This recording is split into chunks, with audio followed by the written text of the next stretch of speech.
Here came in here with the Joy Homesteading. Let me show you this floating corner brace and corner post for this high tensile fence I'm putting in. So this is my corner post. It's a piece of hedge.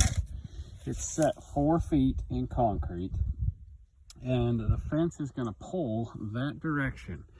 So I have what they call a floating corner brace right here. This is a piece of mulberry. It's just what I had. So I took the crotch of a branch and then I carved it out so it fit this post really good. I drilled through my hedge post and this post. It's not quite up tight. I gotta beat those two things together.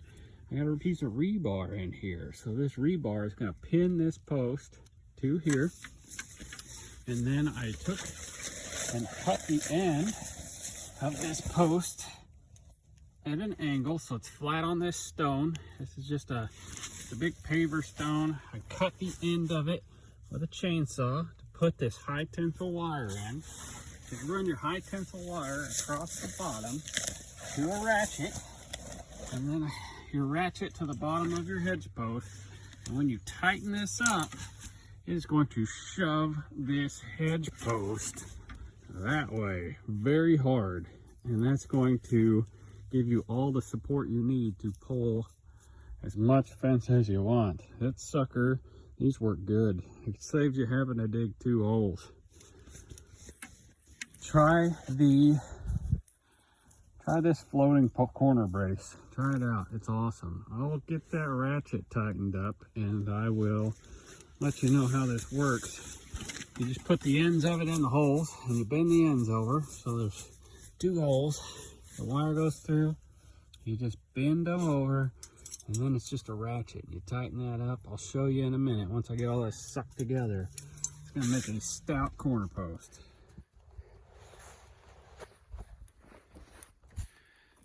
All right, guys, here it is, a finished floating corner brace. So there's my hedge post. I've got the high tensile wire to this ratchet. The ratchet has been pulled tight. That wire is now pretty dang tight. It's in this groove that I cut right there, that chainsaw groove. It's been sucked tight up against this post. I finished driving this rebar in here, so this needs cut. So I guess it's not 100% finished. I gotta cut that off flush. And then sometimes I will put a couple horseshoe nails, fence staples, right there to keep that wire from moving. I don't think it'll be an issue. And the one bad thing about hedges, you can't just drive a fence staple in one of these. You got to pre-drill the holes because it will bend right over. This is hard wood, I'm telling you. The cool thing about these is once you get them in, I mean, that's stout. That's going nowhere. I could pull a heck of a fence. I've used these to pull high tensile woven wire, you know, barbed wire, it wouldn't matter. You could pull whatever you wanted off of this. But the cool thing is that this end is floating. It's not in the ground. Look, I can move this post. See? I shoved it over that way. Look, that end's not really hard on there. Once the fence is getting stretched from there back behind me, you get some tension on here, but you can position this and get it perfectly in line with your fence, and it doesn't have to be in a critical spot when you put it together. So that's what's really cool about these. And then if for whatever reason it gets any sag in it, you can always tighten that back up. If that block starts sinking in the ground a little bit, your fence gets a little saggy, tighten that thing up. Last thing, you don't want this brace too high on your post.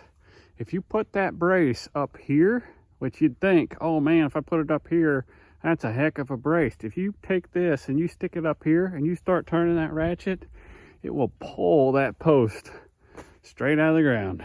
So you want it low. You don't want it too high.